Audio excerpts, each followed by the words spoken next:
wish there was some way I could bottle the way I feel now. I'd make millions. Do I get a percentage? Oh, only what you're entitled to. About 99%. Sounds like a good deal to me. I'll take it. You think the Hardwick Foundation is going to react quickly to your recommendation for the cardiac wing? Well, I can't guarantee it, but they've never turned down one of my recommendations before. Well, let's keep our fingers crossed. You know, in a way, I'm sorry the survey's over. I was getting used to working part-time with you. I'm going to miss it. Isn't that strange, the way things work out?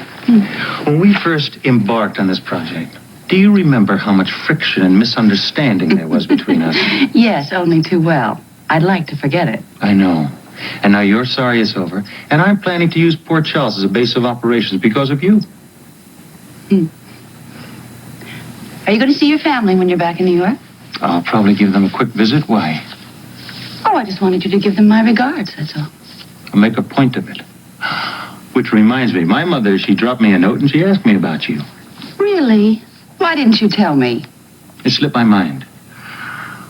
I think that we were involved in more important matters at the time.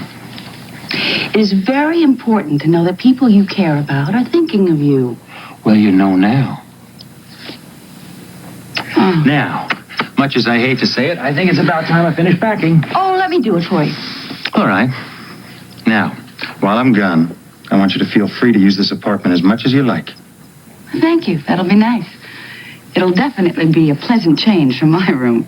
And if you pick that up, room service will bring you whatever you want, whenever you want it. I've never been very comfortable ordering from room service. And especially not here in your apartment. Well, we're going to have to get you over that.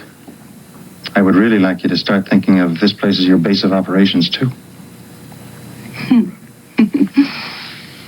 Don't worry. I've already started thinking that way, Dr. Quartermaine.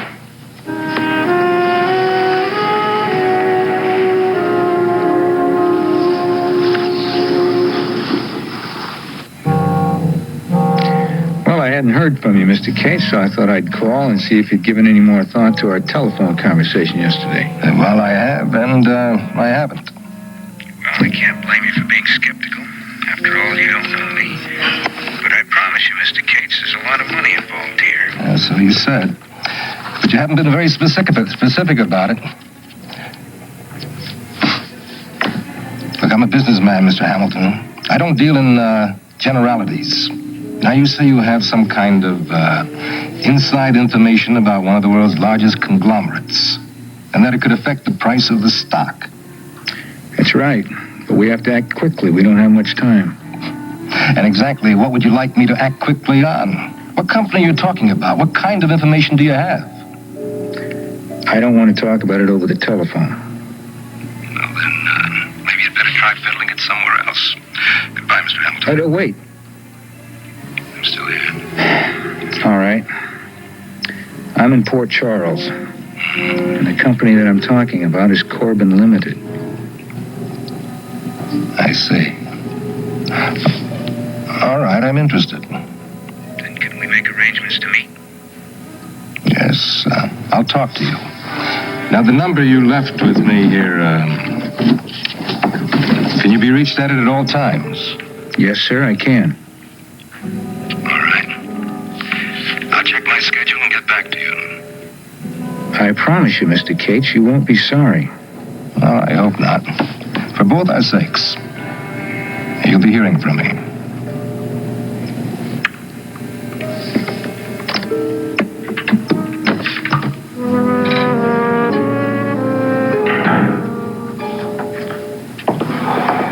Well, good afternoon, Doctor. Making a little house call there, are you? It's more like making a retreat. How you doing? Oh, muddling through, you know. So, you heard any more about Lamont Corbin? I understand that they ran a new series of tests on him, and it didn't look good, but Mark's decided to go ahead with the surgery anyway. I also hear that Dr. Copeland is flying in from London to assist him. No kidding, Copeland, huh? Well, he really does get the best, doesn't he? Must really be serious. David, I don't want you to repeat that to anybody. This is strictly confidential. Well, Well, how can it be confidential if everybody in the hospital's talking about it? No, it's surface stuff, gossip. Very few people have the real facts.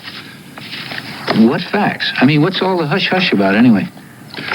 David, Lamont Corbin isn't just a patient awaiting surgery. He's a business institution. What happens to him affects the financial community of the whole world. Wow, I never really thought about it like that. If anything happens to him, well, the empire he's built goes up for grabs. The vultures will just swoop in and tear it apart. Well, if there's so much riding on him, how are you going to keep it secret? I mean, with all the coverage, you know, the press and the TV and everything, and just all the general gossip going around. I mean, word's bound to leak out. They'd have to get into Mark Dante's head first. You tried doing that. You mean he's the only man in the whole hospital that's got the answers? Well, some of the staff members can make highly educated guesses, but it's a highly specialized surgical process. Well, I guess all that talk that I hear going around that the odds are pretty much against him is just uneducated guessing, huh? Well, it's an interesting topic of conversation. You can't expect people not to talk. Yeah. Well, I guess I'm lucky. I don't have any Corbin limited stock, so I don't have to worry about it. Yeah, you are lucky. Like, I'm kind of beat. I'm going to head upstairs and catch a shower before Leslie gets back. Sure. Why don't I fix you a drink? Sounds good, pal. Make one for yourself. Yeah, you got a deal.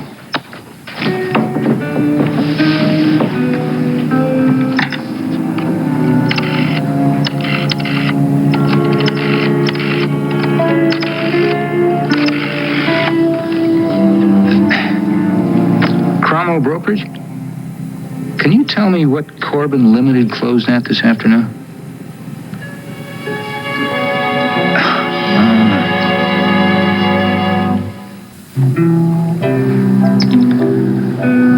You know what? You're what they mean by sexy. Thank you. You're not so bad yourself. Hey, I hope we can swing some time alone after the game tonight. You think there's any chance? I can't be too late, Scotty. I don't want to take any chances of rocking the boat at home now that I've got things going so well with Leslie. Yeah, I wouldn't want that to happen either. How about if we duck out on Darren and Barbara right after the game, come back here for a little while? Okay. I'm sure Darren and Barbara would understand. Well, let's try anyway. Fine. Now I'm going to go get ready. Oh, use my room. I'll walk along.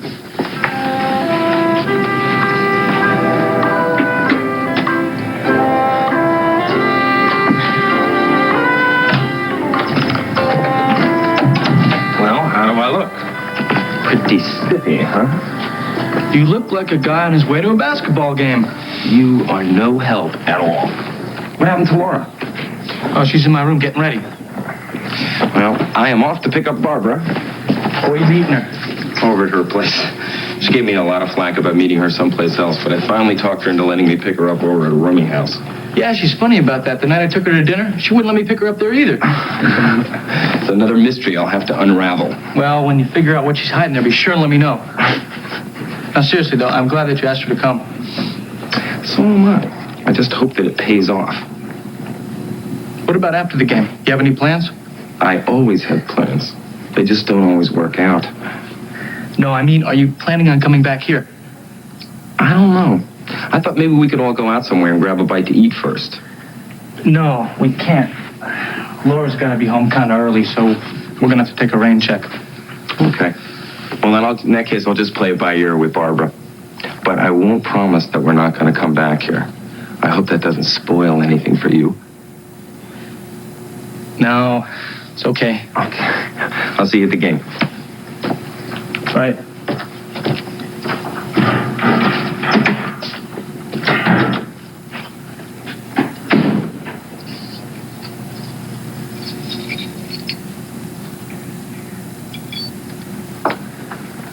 There.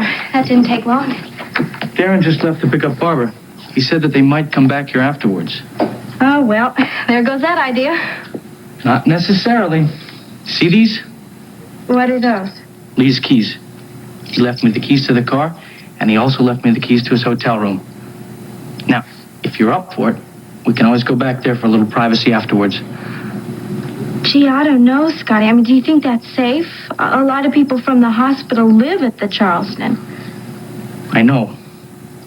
But we can park in the garage, and we can take the elevator all the way up to his floor. That way we'll avoid going through the lobby and running into anyone. Scotty, you're an absolute genius.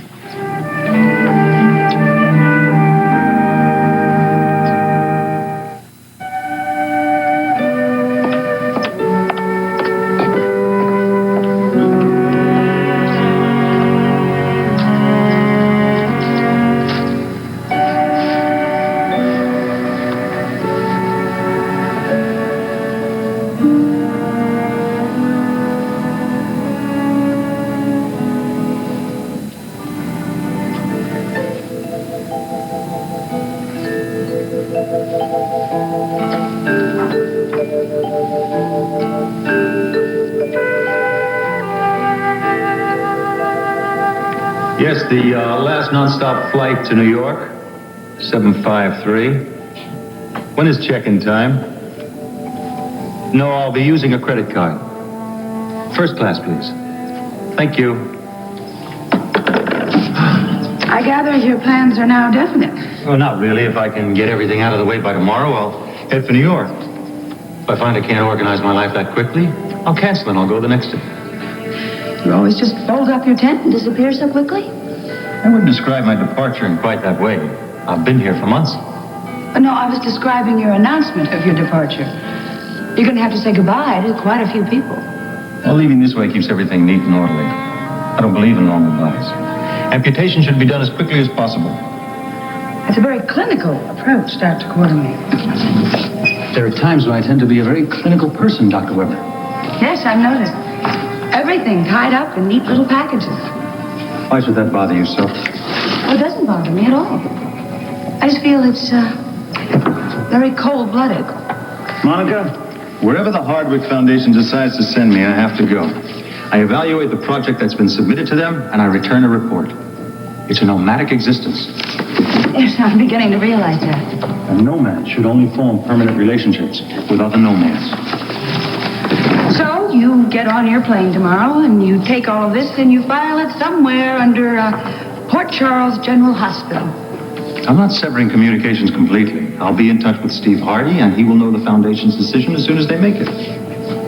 Well, I'd like to hear about it, too, since I spent so much time on the survey. You will, and I'm very grateful for your help. And I don't intend to sever communications with you either. I'm glad. Now, if you're waiting for me to say I'm going to miss you, I'll say it. I'll miss you very much.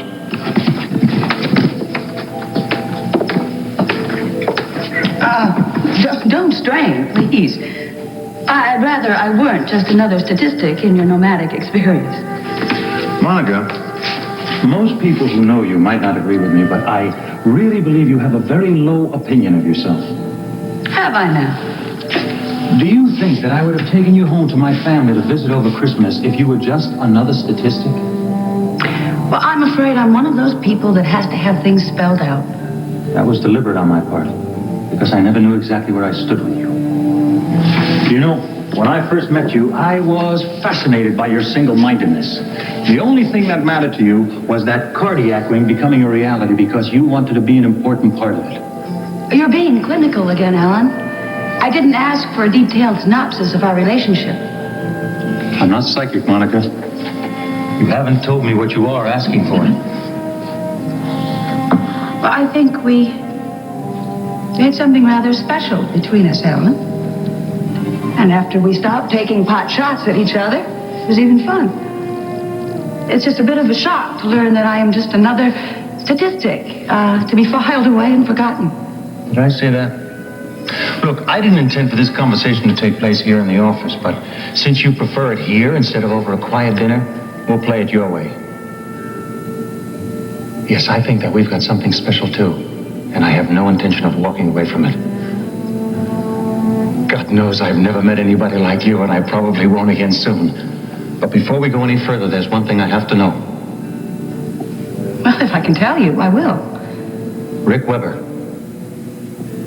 I have no intention of getting involved with someone who is still involved with a ghost from the past. Alan, I have told you what Rick and I had was over. Monica, think before you answer.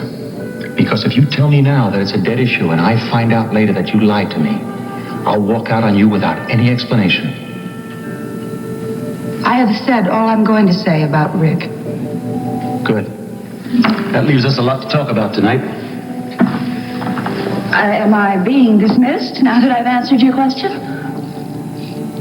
Hardly. Hardly.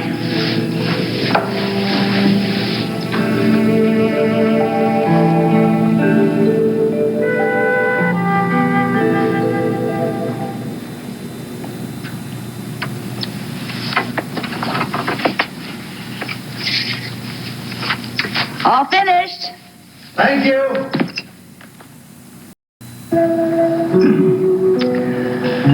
I I'm sorry. I didn't mean to get so emotional. No, it's all right. I understand how you feel. I doubt if you understand the depth of our gratitude, Mark. I know how much soul-searching you must have gone through to reverse that decision. But you've made us both very happy by it. Lamont, don't thank me. There's one thing I want. I insist upon, as a matter of fact, that you follow every one of my orders from here on into a T. From now until we go into surgery. Yes, of course. Now, even if they're arbitrary, you have to follow them. I need you in the best possible physical and mental state, just to keep the odds the way they are. Like a man running hard to stay in the same position. Exactly. But you don't have to worry. I'll do anything you tell me to. I'll vouch for that, Mark. I'll see to it myself. All right. What is especially important is your frame of mind before you go into surgery. Now, I know you've been giving in to depressions and pessimistic thoughts, and that's not unusual in your condition. But we have to avoid them from this moment on. You don't have to worry. There won't be any depression now. All of a sudden, there's hope. There's hope I can look forward to. All right. But that's not quite enough. I want to schedule some sessions with you with Dr. Peter Taylor. Psychiatric sessions? Exactly. It'll give you time to air out your thoughts and to be able to face the situation more squarely. Well, that's generally the way I try to face things, Mark. I'm not a man to run away from problems. Lamont, I realize that. But I want you to see Dr. Taylor. Agreed? Agreed. All right, good. Now, my first order is that you make it a very early night, get at least 8 hours of bed rest, hospital food from now on. No more of those fancy meals you have catered in here. And I insist on that. That's all right. I'm willing. Good. But I don't think Catherine should have to share that diet. And don't misunderstand me. That's a request, not a demand. I know how annoyed you get when you think that other people are trying to arrange your life for you, but I'd appreciate it very much if you'd take Catherine to some pleasant place for dinner tonight, as a favor to me. Lamont, that isn't necessary. Now, don't argue, Catherine. I'm going to start following orders right away. And I'll eat whatever dreary meal they put in front of me. And I'll go to bed by 7 sharp. But I know how excited you are by all this, and I want to see you go out and have some fun for a change. Lord knows you deserve it. Would you mind? Well, I'd be happy to, if it's all right with Katie. As long as you're sure it won't be interfering with your plans. No, it won't. It won't. I'll see you both later.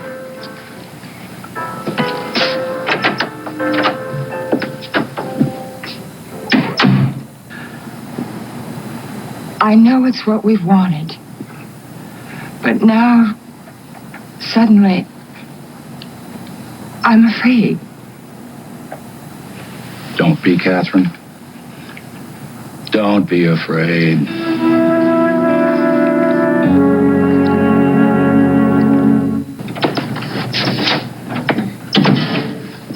Hi. Hi. What'd you do? Oh, I've been looking at what the well-dressed bride is supposed to wear. Really? What's that? Oh, very pretty. Very pretty. How'd your day with Katie go? Gary, she is the most generous person I have ever met in my life. Do you know that she is even offered to have her designer fly down here from New York and make my wedding gown? Can you imagine that? I think that's terrific. Well, yeah, it's great, but I can't let her do that. Well, why not? I think you ought to accept anything she offers, huh? You know how good it makes her feel to do it. I mean, she wants to throw you a big wedding with all the trimmings. Why not let her? Well, it isn't that easy for me. I've always been very reluctant to accept gifts from people. Why? Because I don't like to feel indebted or obligated to anybody. Oh, now that's silly. It's not silly. And I have to be especially cautious where the Corbins are concerned because, in a way, Mark is involved, too. Oh, Mark, right, sure. Well, I should have known Mark would find his way into our wedding plans. What's so extraordinary about that? Nothing, just repetitive. Sorry. Look, if you want my opinion, I would let the Corbins just give you the wedding that you've always wanted. Just take it and say thank you nicely. And stop clouding the issue by worrying about Mark's relationship with them. I'm afraid it's not that simple. I wish it were. Well, you happen to have a tendency to complicate things, you know. I don't know. I guess I'll have to think about it some more. While you're dealing with these big decisions, would you like to concentrate on something a little simpler? What did you have in mind?